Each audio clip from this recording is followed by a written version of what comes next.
வணக்கம் மக்களே. தமிழக மக்கள் அனைவருக்கும் வணக்கம். ஒன்றுக்கும் மேற்பட்ட வங்கி கணக்கு வைத்திருப்பவர்களுக்கு மிக முக்கியமான அறிவிப்பு வெளியாகி இருக்கிறது மக்களே. தமிழ் தகவலுக்கு இப்போ தான் நீங்கள் புதுசாக வந்திருந்தீங்கன்னா மறக்காமல் சப்ஸ்கிரைப் பண்ணிக்கோங்க. நம்மளுடைய சேனலை சப்ஸ்கிரைப் பண்ணுவதன் மூலயமாக பயனுள்ள தகவலை உங்களால் அறிந்து கொள்ள முடியும் மக்களே. சரி வாங்க வீடியோவிற்குள் சென்று விடலாம். ஒன்றுக்கும் மேற்பட்ட வங்கி கணக்கு வச்சுட்ருக்கீங்களா? இன்றைய காலகட்டத்தில் பரிவர்த்தனைகளை மேற்கொள்ள வங்கி கணக்கு வைத்திருப்பது மிகவும் அவசியம். வங்கி கணக்கு இல்லாமல் பெரிய பரிவர்த்தனைகளை செய்வதில் மக்களுக்கு சிரமங்கள் சந்திக்க நேரிடும் மக்களே. அதே நேரத்தில் ஒன்றுக்கும் மேற்பட்ட வங்கி கணக்கு வைத்திருப்பவர்களுக்கு இந்த ஒரு வங்கி கணக்குகள் வெவ்வேறு சந்தர்ப்பங்களில் திறக்கப்பட்டதாக இருக்கும். ஆனால் பின்னர் அவற்றை பராமரிப்பது கடினமாகிறது மக்களே. இத்தகைய சூழ்நிலையில் ஒரு இந்தியன் எத்தனை வங்கி கணக்குகளை வைத்திருக்க முடியும் என்பதை பார்த்து விடலாம். நாட்டில் பல வகையான வங்கி கணக்குகளை திறக்கலாம். சேமிப்பு கணக்கு, நடப்பு வங்கி கணக்கு மற்றும் சம்பள வங்கி கணக்கு ஆகியவை இதில் அடங்கும் மக்களே. ஒவ்வொருவர் வங்கி கணக்கிற்கு அந்த சொந்த முக்கியத்துவம் உள்ளது.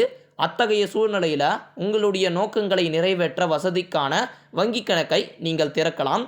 இருப்பினும் எத்தனை வங்கி கணக்குகள் திறக்கப்பட வேண்டும் என்பதில் மக்கள் மத்தியில் ஒரு சந்தேகம் உள்ளது. ஒரு நபர் இந்தியாவில் எத்தனை வங்கி கணக்குகள் வேண்டுமானாலும் திறக்க முடியும் மக்களே. திறக்க வங்கி கணக்குகளின் எண்ணிக்கைக்கும் வரம்பும் எதுவுமே இல்லை. உங்களிடம் எத்தனை வங்கி கணக்குகள் இருக்க வேண்டும் என்பது எந்த வங்கியும் எந்த ஒரு வரம்பும் இப்போ வரைக்கும் நிர்ணயிக்கல மக்களே. இருப்பினும் அதிக கணக்குகளை பராமரிப்பது நமக்கு தான் கடினமாக இருக்கும். பராமரிப்பது கடினமாக இருப்பதினால் மக்கள் குறைவான வங்கி கணக்குகளை வைத்திருக்க வேண்டும் என்று அறிவுறுத்தப்பட்டிருக்கிறது.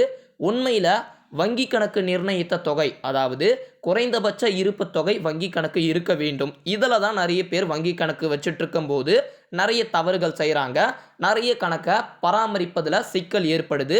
வங்கி கணக்குகள் நிர்ணயிக்கப்பட்ட குறைந்த தொகை பராமரிக்காமல் விட்டால் அந்த அபராதம் விதிக்கப்படும். இதை தவிர வங்கிகள் மூலயமாக மக்கள் மீதும் பல்வேறு கட்டங்களாக விதிக்கப்படுகிறது. அதில் முதலாவதாக மொபைல் SMS வசதி, ஏடிஎம் கட்டணங்கள் போன்றவையும் இதில் அடங்கும் மக்களே.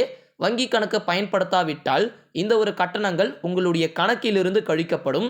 அத்தகைய சூழ்நிலையில் குறைவான வங்கி கணக்குகளை வைத்திருப்பது நல்லது என்று கூறியிருக்கிறாங்க. அதனால் உங்களுக்கு தேவையில்லாத வங்கி கணக்கை அதை ரிஜெக்ட் பண்ணிவிட்டு பயன்படக்கூடிய வங்கி கணக்கை மட்டும் வச்சுக்கோங்க. இந்த மாதிரி பயனுள்ள தகவலை தெரிந்து கொள்ள நம்மளுடைய சேனலை சப்ஸ்கிரைப் பண்ணுங்கள்.